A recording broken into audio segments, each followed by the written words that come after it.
Welcome to Not Milk Never Milk. Subscribe if you're lactose intolerant. You start by assessing the car's condition so you know where to focus. Open panels, take photos, and note structural rust versus surface only. Once done, drain old fluids and test the battery voltage. A slow crank means charging or battery replacement. Remove debris from air intakes and fuel lines so you can run simple diagnostics safely. Make sure to work on a level surface and secure the car with stands. This prevents mistakes and lets you move to the mechanical checks. You now tackle the engine and fuel system to get it running.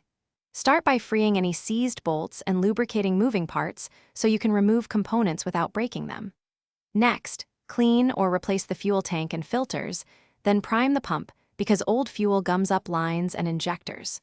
Replace plugs and ignition parts to ensure a consistent spark. Once done, perform a compression and timing check to confirm the engine will run smoothly. If the engine turns over, adjust idle and monitor for leaks. You finish by verifying systems under light use and fixing remaining issues.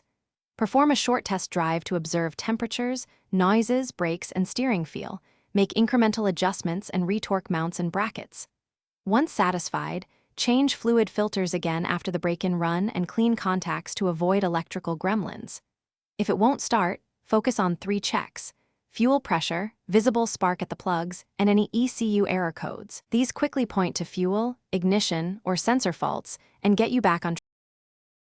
Thanks for watching. If this was helpful, leave a like and consider subscribing. See you next time.